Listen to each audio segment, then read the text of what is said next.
ये भारत में सबसे ज्यादा सुरक्षा वाली जगहों में से एक है।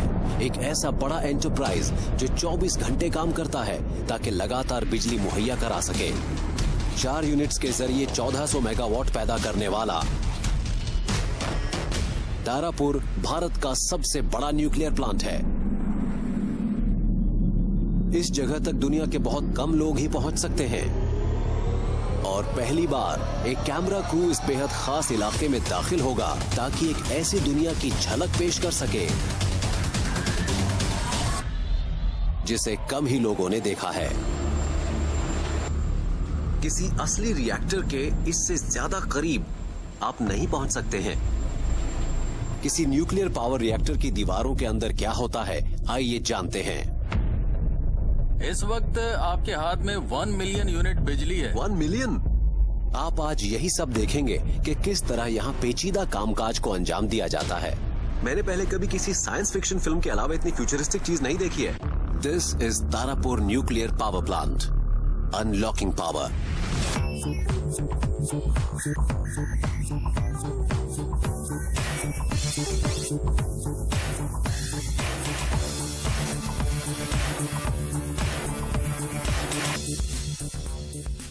ये मेरे लिए जिंदगी का एक बहुत ही खास मौका है। इस वक्त मैं भारत के सबसे सिक्योर इंस्टॉलेशंस में से एक में हूं और मेरे पास 24 घंटे हैं इस सबसे हिस्टोरिक न्यूक्लियर प्लांट को एक्सप्लोर करने के लिए।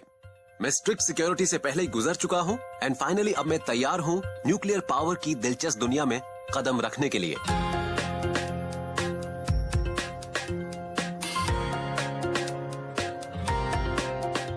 तो किसी न्यूक्लियर पावर प्लांट के अंदर आखिर होता क्या है?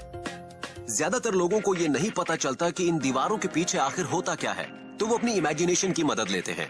लेकिन इन दीवारों के पीछे होता ये है कि यहाँ एनर्जी के एक क्लीन सोर्स को इस्तेमाल किया जाता है बिजली पैदा करने के लिए। तारापुर एटॉमिक पावर प्लांट के अंदर न्यूक्लियर एनर्जी प्रोडक्शन पूरे जोरों पर चल रही है। तारापुर की यूनिट्स 3 और 4 में भारत के सबसे up to date pressurised heavy water reactor काम कर रहे हैं और इनमें से हर एक 540 मेगावाट बिजली बना सकता है। पूरी दुनिया में ऐसे कुल 31 देश हैं जिनमें तकरीबन 430 कमर्शियल न्यूक्लियर रिएक्टर मौजूद हैं।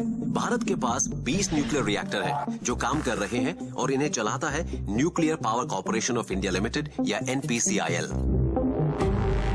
तारापुर भारत का सबसे खास न्यूक्लियर प्लांट है। जब 1969 में तारापुर में 2 न्यूक्लियर रिएक्टर बने थे तो ये एक बहुत खास घटना थी। न्यूक्लियर इक्विपमेंट के लिए ये एक बहुत लंबा सफर था जिन्हें विदेशों से मंगवाया गया था। विदेशी टेक्नोलॉजी का इस्तेमाल करके प्लांट को लगाने के लिए 1964 में जनरल इलेक्ट्रिक USA और इंडिया के बीच एक एग्रीमेंट साइन हुआ था। इसके बाद 2005-2006 में तारापुर में यूनिट नंबर 3 और 4 देसी टेक्नोलॉजी का इस्तेमाल करके लगाई गईं। इन चारों के कारण कैपेसिटी के हिसाब से देश का सबसे बड़ा न्यूक्लियर पावर प्लांट काम करने लगा। हमारे यहाँ 4 यूनिट हैं। सबसे पुरानी यूनिट नंबर 1 और 2 रोजाना 320 मेगावाट बिजली बना रही हैं, यानी कुल मिलाकर 76 लाख यूनिट रोजाना। तारापुर में 3 और 4 नंबर वाली सबसे नई यूनिट रोजाना करीब 2 करोड़ 60 लाख यूनिट बनाती है और ये बिजली की बहुत बड़ी मात्रा है। मैं कह सकता हूं कि आज देश में NPCIL कुल जितनी बिजली बना रहा है उसका 1/3 हिस्सा तारापुर में बनता है। इस न्यूक्लियर पावर जनरेशन का सेंटर है वो बड़ा सा डोम के आकार का स्ट्रक्चर जिसके इर्द गिर्द ये पूरा प्लांट बना है, यानी न्यूक्लियर रिएक्टर। सारा एक्शन न्यूक्लियर रिएक्टर में ही होता है, यहीं पर बिजली बनती है। लेकिन इससे पहले कि हम इस खास जोन में जाएं, आइए समझते हैं कि न्यूक्लियर इलेक्ट्रिसिटी बनती कैसे है।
होते हैं, उनसे चलते हैं जनरेटर और फिर बनती है बिजली। न्यूक्लियर एनर्जी बेशक रिएक्टर से बनती है, लेकिन ये सारी चीजें कंट्रोल होती हैं प्लांट के शायद सबसे इंपॉर्टेंट रूम से। कंट्रोल रूम 24 घंटे बनने वाली न्यूक्लियर पावर का सेंटर होता है और यहाँ हर समय वर्कर्स काम करते रहते हैं। इस वक्त मैं न्यूक्लियर प्लांट के नर्व सेंटर में हूँ, यानी द कंट्रोल रूम। इसी जगह पर न्यूक्लियर प्लांट की हर बेहद माइन्यूट डिटेल पर बड़ी सटीकता के साथ निगरानी रखते हैं।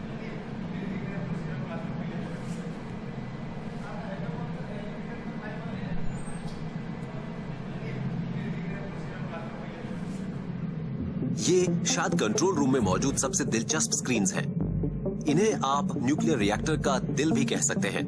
ये स्क्रीन्स असल में उस एनर्जी की मात्रा की निगरानी कर रहे हैं जो रिएक्टर में जनरेट हो रही है और यहाँ पर एक्सट्रैक्ट हो रही है। इसका सही बैलेंस बनाना बहुत जरूरी है।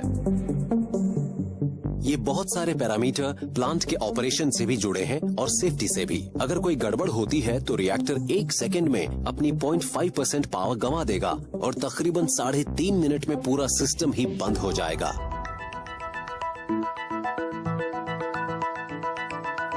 इस कंट्रोल रूम में मौजूद बेहद स्किल्ड और ट्रेन्ड पर्सनल हर मॉनिटर पर पैनी नजर रखते हैं और ये पक्का करना उनकी जिम्मेदारी है कि सभी पैरामीटर कंट्रोल में रहें।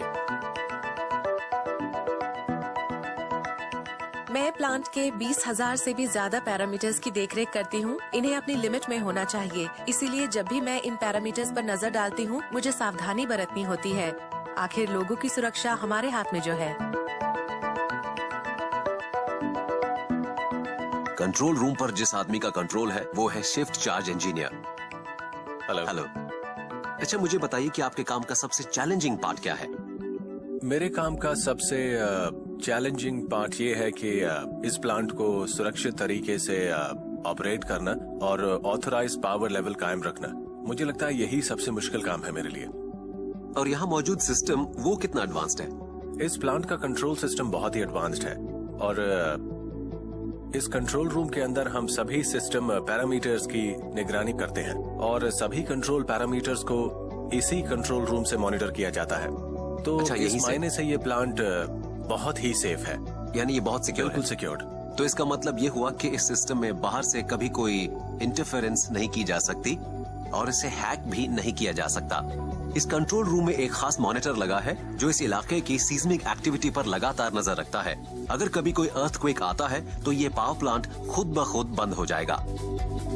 रोजाना पावर जनरेशन के अलावा रिफ्यूलिंग भी की जाती है, जो तारापुर के रोजमर्रा के कामकाज का एक बहुत जरूरी हिस्सा है। देखिए, प्रेशराइज्ड हैवी वाटर रिएक्टर्स में रिफ्यूलिंग का काम रोजाना किया जाता है जब रिएक्टर काम कर रहा होता है।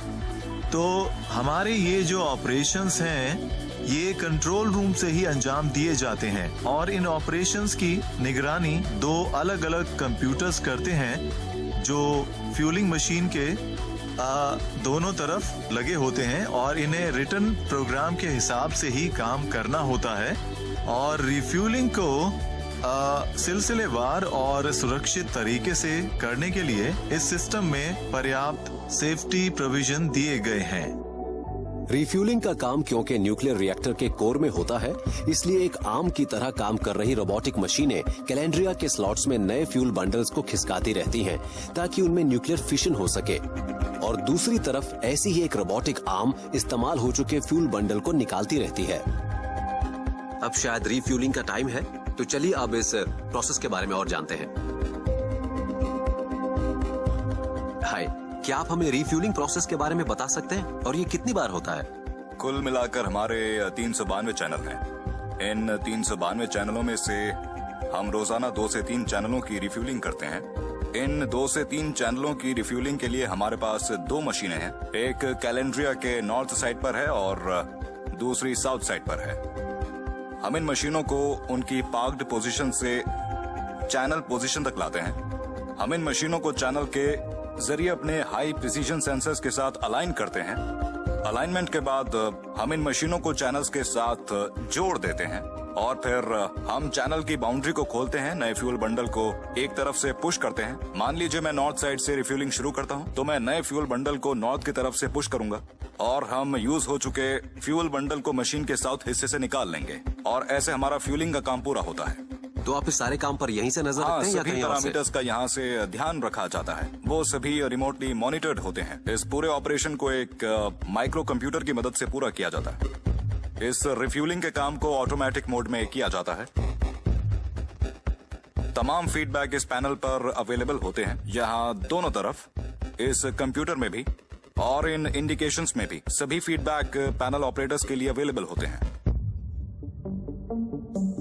जल्द ही मैं वो सब देखने वाला हूँ जिसे दुनिया में बहुत कम लोगों ने ही देखा होगा। ये है न्यूक्लियर फ्यूल को लोड किया जाना।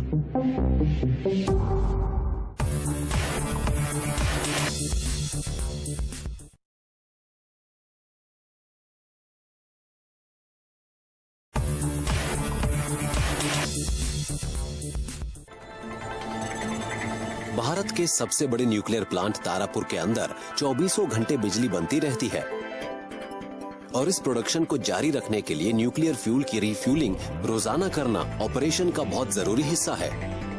और अब वक्त है कि मैं रिएक्टर में जाऊं ताकि रिफ्यूलिंग के प्रोसेस को देख सकूं, जो मेरे लिए एक बहुत ही खास एक्सपीरियंस होगा। तो इस वक्त हम प्लांट के सबसे रिस्ट्रिक्टेड जोन में एंटर करने वाले हैं। इस जोन में मेंटेनेंस इंजीनियर्स के अलावा और कोई अंदर नहीं जा सकता। And as you can see, we need to wear protective clothing for that. Protective clothing और गियर का मकसद है हमें रेडिएशन कंटैमिनेशन से बचाना। इस इलाके में क्योंकि बहुत ज्यादा रेडियो एक्टिविटी है, इसलिए रेडिएशन के लेवल्स की बहुत ध्यान से मॉनिटरिंग करने की जरूरत होती है। न्यूक्लियर पावर शब्द के साथ रेडिएशन हमेशा जुड़ा रहता है, इसे हम अलग नहीं कर सकते। हम कई बार इस शब्द का इस्तेमाल कर चुके हैं, लेकिन मेरे ख्याल से हम इसका मतलब पूरी तरह से नहीं समझते हैं। So what does radiation exactly means? हमारा ये यूनिवर्स बना है पार्टिकल से। कुछ पार्टिकल्स एक्सेस एनर्जी रिलीज करते हैं। ये एक्सेस एनर्जी इलेक्ट्रोमैग्नेटिक वेव्स के रूप में रिलीज होती है, जिसे रेडिएशन कहा जाता है। हम एक रेडियो एक्टिव दुनिया में रहते हैं। हम रेडिएशन का सामना करते हैं सूरज से, आउटर स्पेस से, पृथ्वी से, यहाँ तक कि अपने खाने और पानी से भी। सच्चाई तो ये है कि आपको एक केला खाने, एक एक्सरे कराने या फिर न्यूयॉर्क के राउंड ट्रिप से जितना रेडिएशन होगा, उतना पूरे साल किसी न्यूक्लियर पावर प्लांट के नजदीक रहने से ना हो। तारापुर में 1 से 4 तक अलग अलग जोन हैं, जो हर जोन की रेडियोलॉजिकल प्रोबेबिलिटी पर आधारित हैं। जोन 1 सबसे कम रेडियो एक्टिव एरिया है, जबकि जोन 4 सबसे ज्यादा रेडियो एक्टिव इलाका है और यहाँ कंटैमिनेशन की संभावना काफी ज्यादा है। किसी ज्यादा कंटैमिनेशन वाले इलाके से कम कंटैमिनेशन वाले इलाके की तरफ जाते वक्त वर्कर्स और इक्विपमेंट की कंटैमिनेशन के लिए बहुत गहराई से जांच होती है, ताकि रेडियो एक्टिव पार्टिकल्स के ट्रांसफर होने की संभावनाएं बेहद कम रह जाएं। और अब टाइम है एक अल्टीमेट एक्सपीरियंस का, एक ऐसा रेयर चांस जो दुनिया में बहुत कम लोगों को ही मिल पाता है। यानी अब मुझे रिएक्टर बिल्डिंग में दाखिल होना है। अब हम एंटर होंगे रिएक्टर बिल्डिंग 3 में। अभी सामने जो नजर आ रहा है वो मेन एयरलॉक है। यहाँ 2 दरवाजे हैं, ये ऑटोमेटिक दरवाजे हैं। ये बाहरी कंटेनमेंट डोर है और इसके बाद एक और इनर कंटेनमेंट डोर है। अंदर एंटर होने से पहले हम इस प्रोटेक्टिव गियर को पहनेंगे। ये हैं दस्ताने और जूते। अंदर हमारा रिफ्यूलिंग ऑपरेशन शुरू होने वाला है, तो मेरे ख्याल से आप उस पर भी नजर डाल पाएंगे।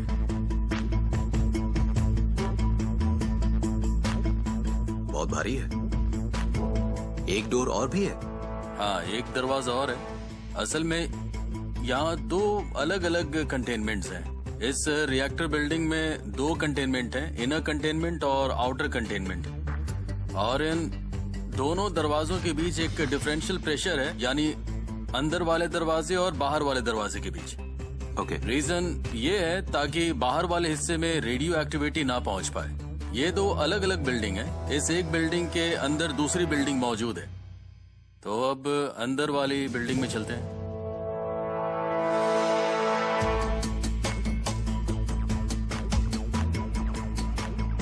ओह माय गॉड,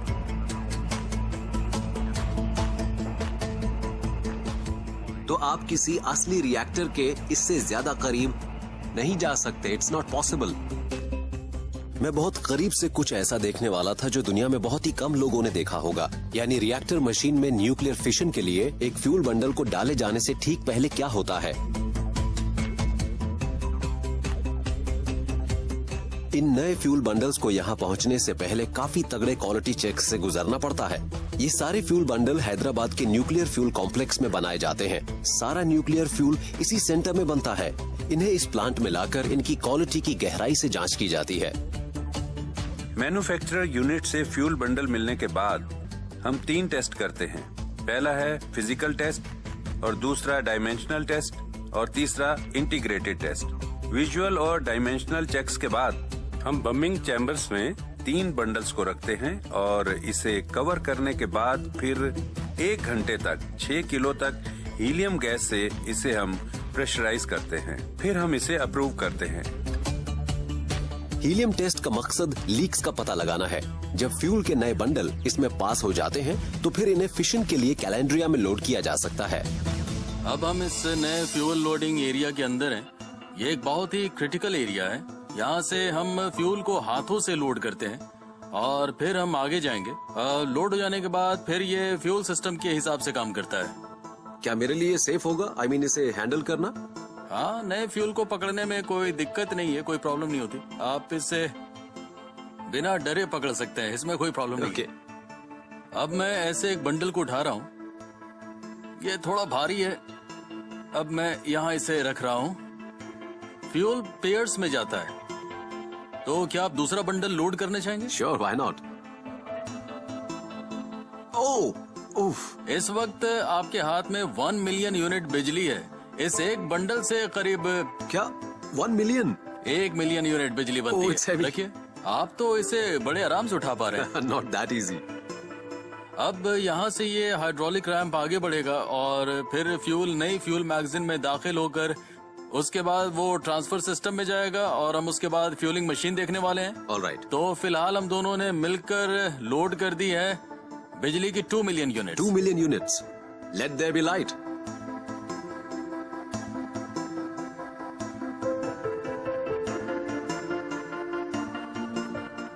ये वो वॉल्ट है जिसमें तमाम कूलेंट चैनल्स हैं और यूरेनियम फ्यूल यहाँ रखा जाता है। इस एरिया में आप नहीं जा सकते हैं। यहाँ पर ये एक दरवाजा है और इसमें एक इंटरलॉक भी है। ये दरवाजा नहीं खुलता जब रिएक्टर एक खास पावर पॉइंट से ऊपर होता है, 1% पावर पॉइंट से ऊपर। अब 1% पावर, 0.1% पावर, तब ये नहीं खुलता है। तो ये न्यूक्लियर रिएक्टर के वॉल्ट वाले 2 एंट्री पॉइंट्स में से एक पॉइंट है। आप इसमें तभी एंटर कर सकते हैं जब मेंटेनेंस के लिए प्लांट को शट डाउन किया गया हो। इसके अंदर रेडिएशन फील्ड काफी ज्यादा है, लेकिन बाहर ये काफी सेफ है। यहाँ पर कोई प्रॉब्लम नहीं है। तो अब हम व्यूइंग विंडो से अंदर का नजारा देखेंगे। दूसरी तरफ से हम अंदर का नजारा देख सकते हैं।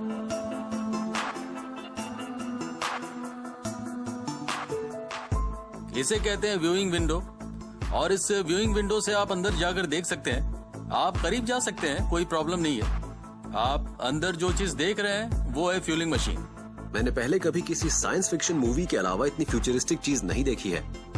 तो ये वो रोबोटिक मशीन है जो हमारे रखे फ्यूल को लोड कर रही है, जिसे हमने थोड़ी देर पहले लोड किया था।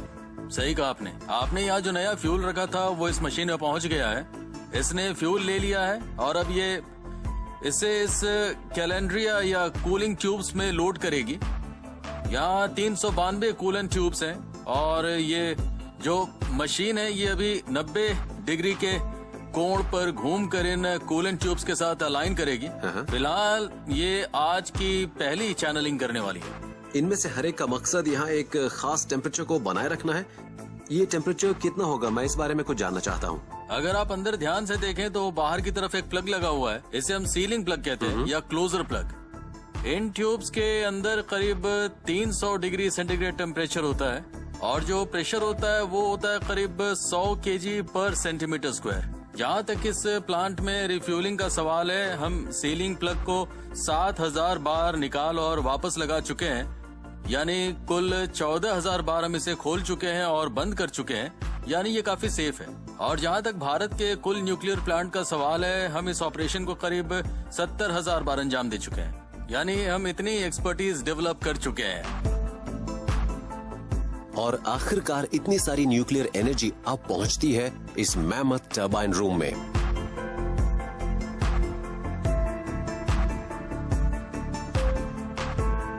अब मैं टरबाइन रूम के अंदर जा रहा हूँ। यही वो जगह है जहाँ पर बिजली पैदा होती है, लेकिन एंटर करने से पहले बेहतर होगा कि मैं ये ईएमएफ्स लगा लूं, क्योंकि मुझे बताया गया है कि अंदर काफी शोर होता है। All set.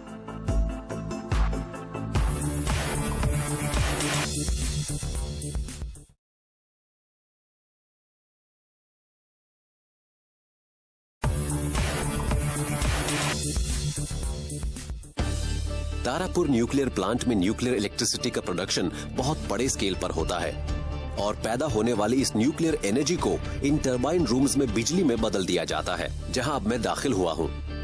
ये जगह मुझे वाकई एक न्यूक्लियर पावर प्लांट जैसी लग रही है। टरबाइन्स के अंदर जो स्टीम बन रही है, उनसे पैदा होने वाली गर्मी मुझे महसूस हो रही है। इन टरबाइन्स के पीछे 2 टर्बो जनरेटर मौजूद हैं और वहां उस मीटर में हम उस इलेक्ट्रिसिटी को देख सकते हैं जो मेगावाट्स में जनरेट हो रही है। बिजली के जनरेट हो जाने के बाद इसे एक ट्रांसमिशन नेटवर्क या ग्रिड के जरिए ट्रांसपोर्ट कर दिया जाता है, यानी उन वायर्स के जरिए जो इस हाई वोल्टेज पावर को लंबी दूरियां तय करके सब स्टेशंस तक पहुंचाती हैं। फिर सब स्टेशंस में इस वोल्टेज को स्टेप डाउन करके घरों तक सही वोल्टेज के रूप में लोगों को दिया जाता है। तो दूसरी तरह की एनर्जी के मुकाबले न्यूक्लियर पावर में क्या खास बात है? जो न्यूक्लियर पावर होती है वो लोकेशन न्यूट्रल होती है। इसका मतलब है कि फ्यूल की अवेलेबिलिटी को ध्यान में रखे बिना न्यूक्लियर पावर प्लांट को कहीं भी लगाया जा सकता है। दूसरी बात ये कि न्यूक्लियर पावर एक बेस लोड जनरेटिंग टेक्नोलॉजी है। इसका मतलब है कि ये हफ्ते में 24 घंटे 7 दिन बिजली पैदा करती है, यानी साल में 365 दिन।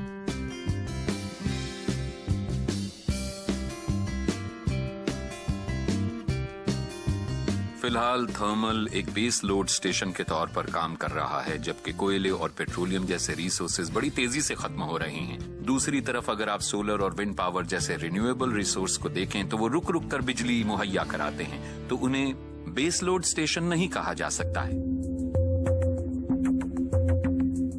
तो न्यूक्लियर पावर के मामले में भारत कहां ठहरता है? भारत में 4 दशक से भी अधिक से सुरक्षित न्यूक्लियर पावर जनरेशन हो रहा है। हम प्रेशराइज्ड हैवी वाटर टेक्नोलॉजी में महारत हासिल कर चुके हैं। हमें डिजाइनिंग, कंस्ट्रक्शन और ऑपरेशन में काफी क्षमता हासिल है और वर्ल्ड क्लास स्टैंडर्ड्स के मामले में हम अपनी योग्यता दिखा चुके हैं। हमारा एक रिएक्टर तो लगातार 750 दिन से भी ज्यादा तक काम करता रहा है। दुनिया के रिएक्टर्स में इसने दूसरी सबसे लंबी ऑपरेशन ड्यूरेशन का रिकॉर्ड बनाया है, जो इस क्षेत्र में एक बड़ी बात है। तो ये बात दिखाती है कि हमारी कॉम्पिटेंसी वर्ल्ड क्लास है। मैनुअल का ध्यान रखो और ऊपर देखो। लेकिन वर्ल्ड क्लास कोई इत्तेफाक से नहीं बन जाता। तारापुर में कॉम्प्लेक्स टेक्नोलॉजी को हैंडल करते हैं एक्सट्रीमली स्किल्ड पर्सनल, और ये भी इत्तेफाक से नहीं हुआ है कि तारापुर में काम करने वाला हर शख्स यहाँ ट्रेनिंग के एक लंबे और मुश्किल पीरियड के बाद पहुंचा है।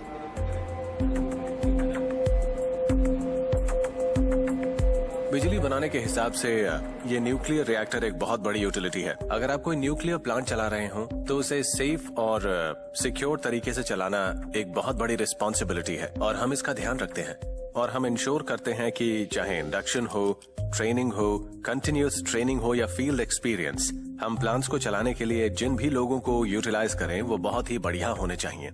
इसलिए हमारा क्वालिफिकेशन और लाइसेंसिंग प्रोग्राम बहुत ही इलैबोरेट है। ये licensing atomic energy regulatory board जारी करता है। मोटे तौर पर ये 3 अलग अलग लेवल्स पर रिक्रूटमेंट करता है, और ये हैं टेक्नीशियंस, सुपरवाइजर्स और साइंटिफिक ऑफिसर्स। रिटन एग्जाम में शॉर्ट लिस्टिंग के बाद इनका इंटरव्यू होता है, और इंटरव्यू क्लियर होने के बाद आपको रिगरस ट्रेनिंग प्रोग्राम में शामिल किया जाता है।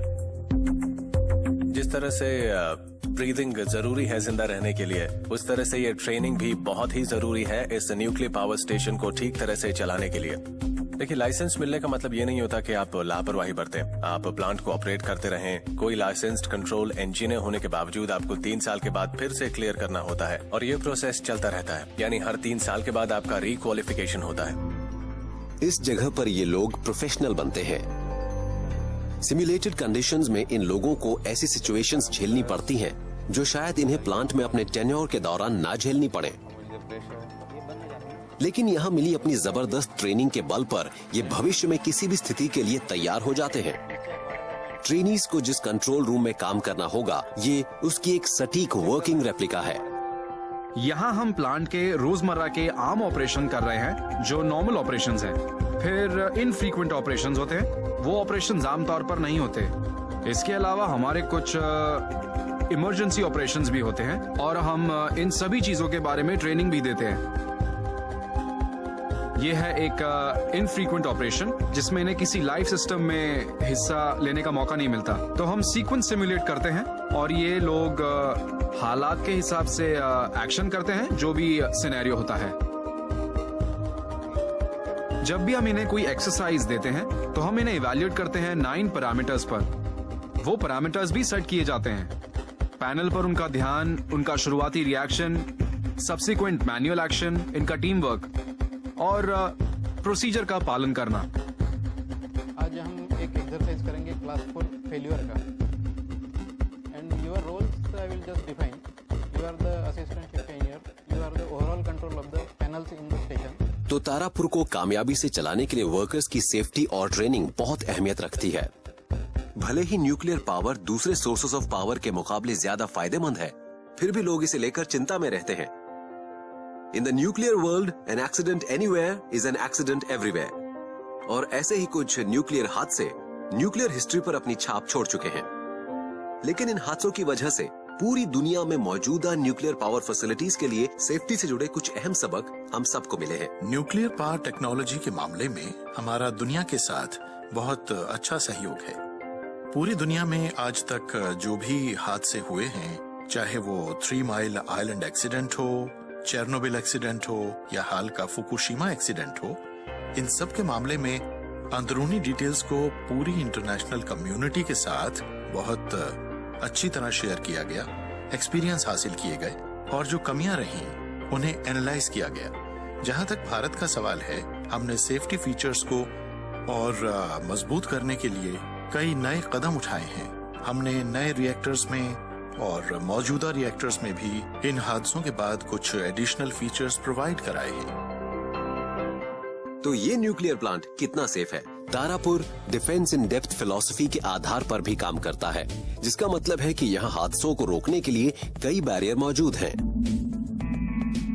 इसकी शुरुआत होती है यूरेनियम से, जो सेरामिक पैलेट फॉर्म में है। इन्हें फ्यूल रॉड बनाने के लिए सील्ड जर्कोनियम एलॉय ट्यूब्स में रखा जाता है और वो बंद होती हैं स्टील प्रेशर वेसल के अंदर, और इसे बंद रखा जाता है एक कंटेनमेंट स्ट्रक्चर में जिसकी दीवारें तकरीबन 2 मीटर मोटी होती हैं। आपने प्याज देखी होगी, उसमें बीच वाले हिस्से तक पहुंचने के लिए आपको कई परतें हटानी पड़ती हैं। यही फिलॉसफी न्यूक्लियर पावर प्लांट्स में अपनाई जाती है। इसमें कई परतों के जरिए रेडियो एक्टिविटी को माहौल में पहुंचने से रोका जाता है और इसमें फिजिकल बैरियर भी शामिल है। देखिए, डिफेंस इन डेप्थ फिलॉसफी का मकसद होता है हादसे को रोकना। अब मान लीजिए हादसा हो ही जाता है तो हमें उसके नतीजों को सीमित रखना होता है और साथ ही ये कोशिश भी करनी होती है कि वो माहौल में और ज्यादा न फैले। इस प्लांट में 2 ग्रुप सेफ्टी कॉन्सेप्ट हैं। सेफ्टी से जुड़ा हर ग्रुप किसी न्यूक्लियर रिएक्टर के बुनियादी सेफ्टी फंक्शंस को अंजाम दे सकता है। इसे हम कहते हैं 3C, यानी control of reactivity, core cooling और कंटेनमेंट। तो हर ग्रुप ये सारे फंक्शन कर पाने के लिए पूरी तरह से सक्षम है। इसे हासिल करने के लिए प्लांट के लेआउट को इस तरह बनाया गया है कि आधे सेफ्टी सिस्टम एक अलग स्ट्रक्चर में मौजूद हैं और बाकी आधे प्लांट के दूसरे एरिया में मौजूद हैं। इस डोम की दीवारों को बहुत मजबूत बनाया गया है ताकि रेडियो एक्टिविटी अंदर से बाहर ना निकल सके। मोटाई के अलावा दीवार की एक दूसरी परत भी है जिसमें 2 दीवारों के बीच नेगेटिव प्रेशर भी है, ताकि अगर कोई लीकेज हो भी जाए तो बाहर वाला प्रेशर अंदर मौजूद रेडियो एक्टिव हवा को बाहर निकलने से रोक दे। दरअसल हमारे 2 बैरियर हैं, अंदरूनी दीवार और बाहरी दीवार। मान लीजिए अगर कभी लीकेज हो भी जाती है तो हमारा 1.6 किलोमीटर का एक्सक्लूजन जोन है। लोगों को उसके बाहर ही रहने की इजाजत दी जाती है। इस एक्सक्लूजन जोन की सीमाओं से परे एनवायरनमेंट पर रेडिएशन के प्रभावों के सिलसिले में कड़ी चौकसी बरती जाती है। डिपार्टमेंट ऑफ एटॉमिक एनर्जी ने एनवायरमेंटल सर्वे लेबोरेटरी नाम की एक संस्था बनाई है जो नुकसानदेह न्यूक्लियर रेडिएशन की जांच के लिए एनवायरनमेंट को लगातार टेस्ट करती रहती है। हमने अपना काम यहाँ 1964 से शुरू किया, यानी प्लांट के शुरू होने से बहुत पहले, और हम ये काम 4 दशक से ज्यादा से करते आए हैं। हम इस स्थानीय माहौल के हवा, पानी, दूध, मछली, घास, समुद्री पानी के सैंपल्स इकट्ठे करते आए हैं। माहौल निगरानी करने से जुड़ी बुनियादी बात यह है कि इस बात को दिखाया जा सके कि भारत में या फिर पूरी दुनिया में रेगुलेटरी एजेंसीज ने जो लिमिट तय कर रखी है, रेडिएशन उनसे ज्यादा न हो। तारापुर न्यूक्लियर पावर स्टेशन और अन्य न्यूक्लियर फैसिलिटीज सुरक्षित हैं और तारापुर में उनके ऑपरेशंस के कारण पर्यावरण पर कोई बुरा असर नहीं पड़ता। शायद न्यूक्लियर पावर जनरेशन का एक बड़ा फायदा ये है कि ग्रीन हाउस गैसेस नहीं निकलती हैं और आसपास का माहौल हरा भरा रहता है।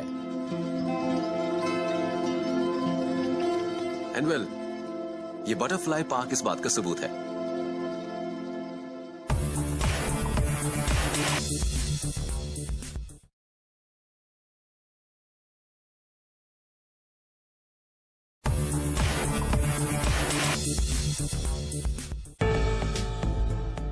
मैं न्यूक्लियर रिएक्टर बिल्डिंग के अंदर जा चुका हूं, जहां न्यूक्लियर एनर्जी बनती है, और टरबाइन रूम में भी, जहां बिजली बनती है। लेकिन अभी मुझे एक इलाका और देखना है, स्पेंट फ्यूल बे एरिया। जब न्यूक्लियर रिएक्टर फ्यूल बंडल्स को डिस्चार्ज कर देता है तो उनका क्या होता है? उसका जवाब हमें शायद यहाँ मिलेगा, है ना? या ये टैप्स 3 के लिए हमारा स्टोरेज है, तो आइए देखते हैं।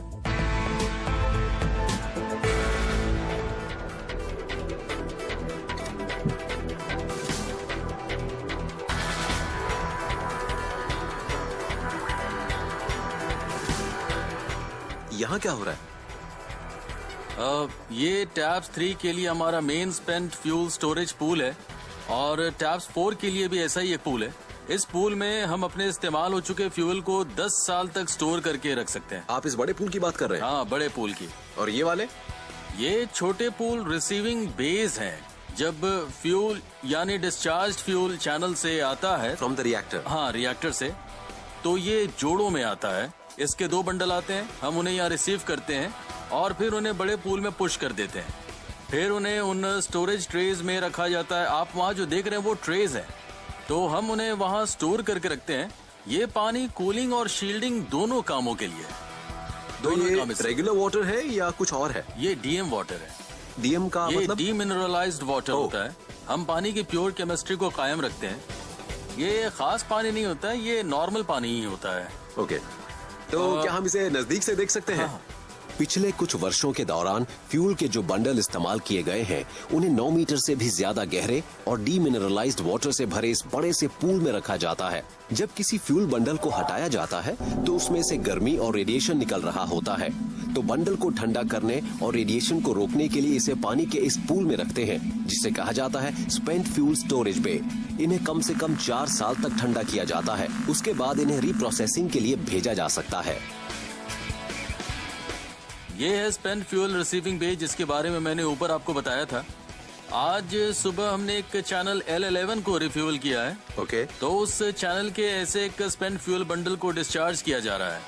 तो अभी आप एक ऐसे स्पेंट फ्यूल बंडल को देखेंगे जिसे अभी 2-3 घंटे पहले ही रिफ्यूल किया गया था। तो ये इस रिसीविंग बे से स्टोरेज बे में जाएगा। हमें सिर्फ एक ही चीज बचा रही है, वो है ये शील्डिंग, यानी ये पानी हमें बचा रहा है। ये एक बहुत ही बढ़िया रेडिएशन शील्ड है, और साथ ही ये फ्यूल बंडल की जबरदस्त गर्मी को भी जज्ब कर लेता है। तो ये एक तरह से फ्यूल बंडल को ठंडा भी कर रहा है और शील्डिंग भी कर रहा है। इसका मतलब आप वाटर टेम्परेचर को भी मेंटेन करके रखते होंगे? हम पानी के टेम्परेचर और उसकी गहराई दोनों को कायम रखते हैं। आप देख सकते हैं कि यहाँ पानी 5.5 मीटर गहरा है, यानी यहाँ इसकी इतनी गहराई है। और ये पानी इतना साफ है कि फर्श पर पड़ी हर चीज एकदम साफ साफ नजर आ रही है। अब एक क्रिटिकल क्वेश्चन, इस पानी के ग्राउंड वाटर या किसी और सोर्स ऑफ वाटर के साथ मिलने के कितने चांसेस होते हैं, ये मैं जानना चाहता हूँ। ये चांस तो ना के बराबर है। इस सिस्टम को इस तरह से डिजाइन किया गया है कि ऐसा नहीं हो सकता है। वहाँ आपको एसएस प्लेट्स नजर आ रही होंगी। एसएस का मतलब? एसएस यानी stainless steel plates. Okay, no secret service. यहाँ स्टेनलेस स्टील की 304 प्लेटें हैं और इस पूरे पूल में ये प्लेटें लगी हुई हैं और एक लेयर के पीछे प्लेटों की एक और लेयर भी है। इसके अलावा दूसरे सिस्टम्स भी हैं। यहाँ फर्श को 5 मीटर तक वाटरप्रूफ भी किया गया है और साथ ही वाटरप्रूफिंग ट्रीटमेंट भी हुआ है। यानी हम इसे एक बहुत ही मजबूत वॉल्ट कह सकते हैं, राइट? हाँ, ये बहुत मजबूत है। हमने इसे लेकर बहुत सारे क्वालिटी एश्योरेंस चेक्स किए हैं और इनमें वैक्यूम बॉक्स टेस्टिंग और डीपीटी वगैरह भी शामिल है ताकि इसमें से कुछ लीक ना हो सके। स्पेन फ्यूल बंडल्स इस तरफ से बाहर आते हैं। तो हमें बंडल नजर आएंगे? हाँ, हमें वो बंडल नजर आएंगे जिन्हें या तो हमने रिफ्यूल किया है या जिन्हें सुबह चैनल से डिस्चार्ज किया गया है। मैंने तो कभी सपने में भी ये नहीं सोचा था कि मैं अपनी आंखों के सामने इस तरह का न्यूक्लियर ट्रांसफर होता देखूंगा। वो है स्पेन फ्यूल बंडल्स। मैं एक सवाल और पूछना चाहूंगा, मुझे जो नजर आ रहा है वो क्या शेल है या फिर वो असली फ्यूल है? ये असल में फ्यूल है। आप फिलहाल देख सकते हैं कि स्पेंड फ्यूल बंडल पर कुछ नीलापन सा नजर आ रहा होगा। यानी इनका कलर ही सिर्फ ब्लू नहीं है, इनकी चमक भी ब्लू है। It's like emitting light. जी, इसे कहते हैं सेरेंकोफ लाइट। ये किसी स्पेंड फ्यूल बंडल की एक खास पहचान होती है। एक्चुअली इस वाटर मीडियम में इन रेडियो एक्टिव पार्टिकल्स की जो रफ्तार होती है इस मीडियम में लाइट की रफ्तार से ज्यादा है। इसी वजह से ये नीला रंग दिख रहा है। और इसकी खोज की थी सेरेंकोफ नाम के एक वैज्ञानिक ने, तो इसे ये नाम मिल गया। तो किसी थर्मल पावर प्लांट में कोयला दोबारा इस्तेमाल नहीं हो सकता, लेकिन एक न्यूक्लियर पावर प्लांट में स्पेंट फ्यूल दोबारा इस्तेमाल किया जा सकता है। तो जब हम इस्तेमाल हो चुकी इन यूरेनियम फ्यूल रॉड्स को यहाँ पर आते देखेंगे तो उन्हें इन केसेस में स्टोर किया जाएगा। उसके बाद प्लूटोनियम को उनसे निकाला जाएगा जिसे फिर से न्यूक्लियर फ्यूल के तौर पर यूज किया जा सकेगा। भारत का न्यूक्लियर प्रोग्राम 3 स्टेज वाला है, जिसका सपना इंडियन न्यूक्लियर प्रोग्राम के पितामह डॉक्टर होमी भाभा ने देखा था। स्टेज 1 में नेचुरल यूरेनियम का इस्तेमाल बिजली पैदा करने के लिए फ्यूल के तौर पर होता है। इसके अलावा प्लूटोनियम 239 भी पैदा होता है। स्टेज 2 में प्लूटोनियम 239 को थोरियम के साथ बिजली पैदा करने के लिए फ्यूल के तौर पर इस्तेमाल किया जाएगा। इसके अलावा U233 को भी पैदा किया जाएगा। स्टेज 3 में यूरेनियम 233 के साथ थोरियम का इस्तेमाल बिजली पैदा करने और ज्यादा यूरेनियम 233 जनरेट करने में होगा।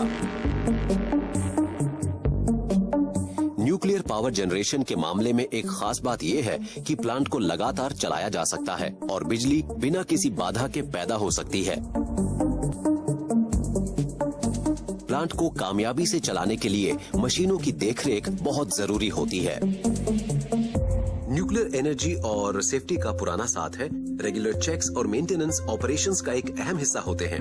अभी मैं एक ऐसी टीम से मिलूंगा जो इस काम के लिए तैयार हो रही है। क्या आप मुझे बता सकते हैं कि आज मेंटेनेंस के सिलसिले में क्या हो रहा है?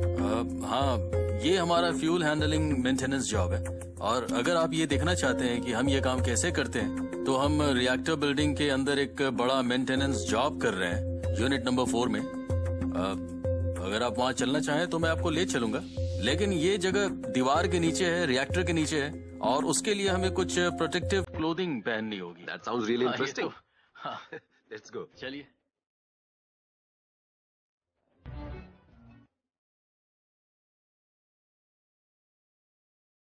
मेरे साथ पहली बार ऐसा हो रहा है। अब मैं वाकई खुद को एक साइंस फिक्शन फिल्म का हिस्सा महसूस कर रहा हूं। मेंटेनेंस पर्सनल के लिए मशीनों की भरोसेमंदी एक बहुत ही चुनौती भरा काम है। अगर हमारी मशीनें सेफ होंगी, प्लांट सेफ रहेगा। अगर वो सेफ होगा तो पूरी न्यूक्लियर सोसाइटी सेफ होगी।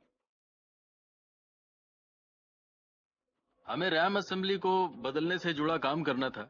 ये चीज फ्यूल बंडल्स को आगे पुश करती है और यही प्लग्स को भी निकालती है। इस रैम असेंबली के जरिए हमने रिफ्यूलिंग के 1200 ऑपरेशन पूरे कर लिए हैं। RAM assembly robotic fuelling machine का दिल कही जा सकती है। इस पार्ट की सर्विसिंग के लिए मेंटेनेंस टीम को खुद को बचाने के लिए वेंटिलेटेड प्लास्टिक सूट्स और प्रेशराइज्ड एयर मास्क पहनने होते हैं। ये एक अमेजिंग एक्सपीरियंस था। और इस पूरे एक्सपीरियंस का सबसे दिलचस्प हिस्सा यह था कि मैंने कटिंग एज टेक्नोलॉजी को देखा। I mean the very cutting edge. लेकिन इसके बावजूद इस काम के दौरान किसी को अपने हाथों से भी ये सब करना होता है। ये लोग वाकई असली सुपर हीरोज हैं। हालांकि मैं भी वैसा ही दिख रहा हूं। आई मीन मेरी कॉस्ट्यूम वैसी है। लेकिन किसी सुपर हीरो जैसी कॉस्ट्यूम पहनने के बावजूद मेरे पास सुपर पावर्स नहीं हैं। इसलिए मुझे अपने रेडिएशन लेवल की जांच करानी होगी। मिस्टर राजगोपालन, इस वक्त मैं जोन 4 से आ रहा हूं।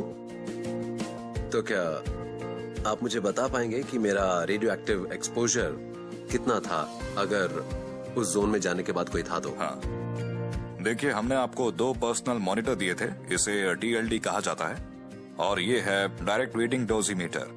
तो आप देख सकते हैं कि ये जब आपको दिए गए तो ये 0 पर रहे होंगे, पर अब इनकी फाइनल रीडिंग है 2.33 माइक्रोसीवर्ट्स।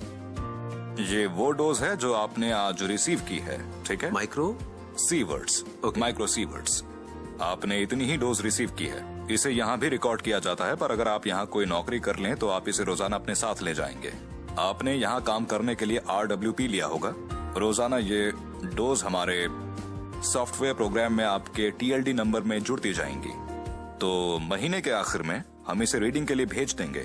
तो जो भी डोज रजिस्टर होगी उसे कहा जाएगा लीगल डोज। और परमिसिबल लिमिट कितनी है? हमारी 2 कैटेगरी हैं, एक है टेम्परेरी वर्कर और दूसरी है डिपार्टमेंटल वर्कर। डिपार्टमेंटल वर्कर के लिए 1 साल में लिमिट होती है अप टू 30 मिलीसीवर्ट्स डोज, लेकिन टेम्परेरी वर्कर्स के लिए ये होती है 15 मिलीसीवर्ट्स। तो आपके लिए हमने यही डोज लिमिट तय की है। और आप अलग अलग जोन को किस तरह मॉनिटर करते हैं? मैंने हर कहीं मशीनें लगी देखी हैं। अगर हम जोन 4 से लोअर जोन 1 की तरफ जाएं तो? हाँ, ये सभी इलाके, ये तमाम जोन कंटामिनेशन की हमारी रेडियोलॉजिकल संभावना पर बेस्ड हैं। हम उसी के हिसाब से तय करते हैं। जब आप हर जोन से निकलते हैं तो आपको खुद ही चेक करना चाहिए कि आपके साथ कहीं रेडिएशन बाहर ना आ जाए। तो हम इसे कहते हैं कंटामिनेशन चेक। इसीलिए इसे कहा जाता है इंटर जोनल मॉनिटर सर्किट। ये जरूरी है कि आप जब भी किसी जोन से निकलें तो कंटामिनेशन की अच्छी तरह से जांच करें। ये हमारी जोनल फिलॉसफी है और इसी तरह से हम रेडिएशन को कंट्रोल करते हैं। वैज्ञानिक डेटा के आधार पर रेडिएशन और कंजेनिटल अनोमलीज के बीच में कोई भी रिश्ता नहीं है। चिंता की दूसरी बात यह है कि रेडिएशन से कैंसर होता है। तो अगर आप आंकड़े देखें तो यहाँ काम करने वाले लोगों के बीच कैंसर की दर देखें। जो लोग रेडिएशन के ज्यादा नजदीक काम कर रहे हैं, अगर आप उनकी सेहत की जांच के लिए इनके सैंपल लें, एपिडेमियोलॉजिकल सर्वे को आधार बनाएं, तो हमने पाया है कि जिन जगहों पर कोई न्यूक्लियर पावर प्लांट नहीं है, वहां के मुकाबले इन लोगों में सिर्फ 20% ही ऐसी आशंका है।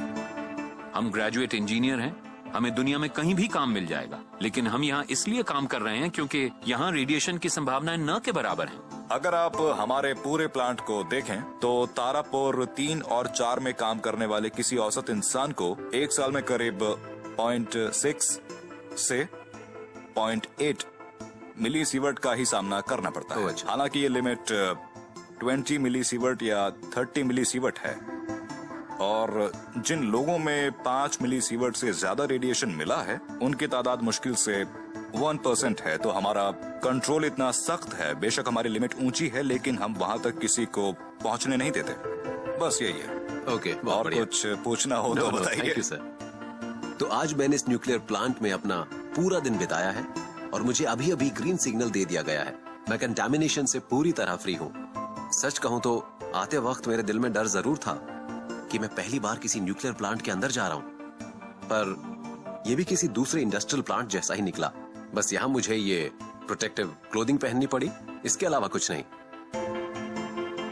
अब मैं यहाँ से जा रहा हूँ, लेकिन तारापुर अब भी लगातार बिजली बना रहा है। निकट भविष्य में भारत की योजना न्यूक्लियर इलेक्ट्रिसिटी की सप्लाई को कई गुना बढ़ाने की है। भारत में बिजली बनाने वाले सबसे बड़े न्यूक्लियर प्लांट के रूप में तारापुर लगातार इस दिशा में काम करता रहेगा।